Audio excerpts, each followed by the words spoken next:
గెలవలేనప్పుడు ఏం చేయలేని స్థాయిలో ఉన్నప్పుడే వచ్చేది కోపం, ఉక్రోషం, దాడులు చేయాలి, చంపాలి అన్న ఆలోచనలో వచ్చేది ఇలాంటిటప్పుడే. నిజంగా ఒక మనిషిని ఏదైనా చేయాలి అనుకునే తోళ్ళు తెలుగుదేశం పార్టీలోనే ఎక్కువ మంది ఉన్నారు.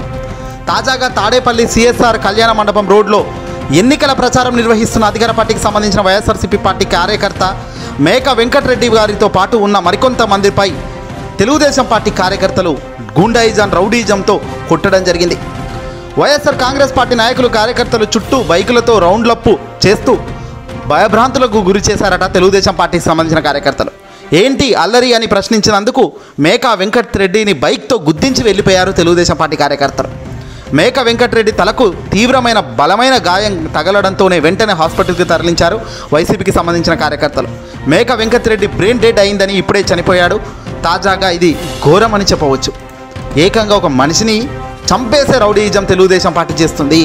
మొదటి నుంచి అధికార పార్టీ వాళ్ళు ఆరోపిస్తూనే ఉన్నారు, ఇలాంటివి చేయకూడదు, ఏదున్నా మాటల యుద్ధం కాదు, ప్రజలకు వెళ్ళండి, ప్రజలు ఎవరికి అవకాశం ఇస్తే వాళ్ళు గెలుస్తారు తప్ప ఇలాంటి చిల్లర రాజకీయాలు చేయకండి అని మొదటి నుంచి చెప్తుంటే కూడా వినడం లేదు.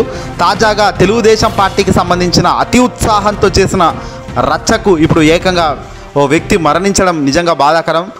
దీనికి ముఖ్యమంత్రి జగన్మోహన్ రెడ్డి గారికి సైతం దిగ్భ్రాంతి వ్యక్తం చేసినట్టుగా తెలుస్తుంది. బైకులతో రౌండప్లు చేయడం, బెదిరించడం, చంపడం టీడీపీ నైజామా ఇది? లేకపోతే మాకు అడ్డు ఎవడనుకుంటున్నారా? వస్తుంది, సమాధానం వస్తుంది.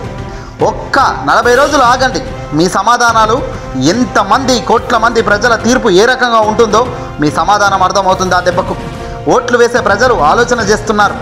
మీరు ఏం చేశారు ప్రజలకు అనేది చెప్పే స్థాయిలో మీరు లేకపోగా ఇది చేశాను అని చెబుతున్న నాయకుడి వైపు గురిపెట్టి సంధిస్తున్న ప్రశ్నలకు ప్రజలే సమాధానం చెబుతారయ్యా. చూడండి, చంద్రబాబు అయినా తెలుగుదేశం పార్టీకి సంబంధించిన అల్లరి మూకలైనా చివరికి నారా లోకేష్ పాత్ర అయినా ఇందులో చాలా పెద్దదే. నారా లోకేష్ సభలలో మాట్లాడడం బంద్ చేసి వెనకాల చంపే కార్యక్రమాలు మొదలెట్టారు.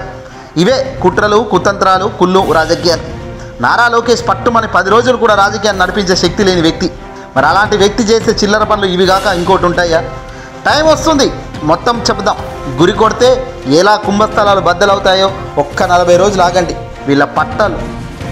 వీళ్ళ బట్టలు ప్రజలే ఊడదీసి తిప్పుతారు రోడ్లపై.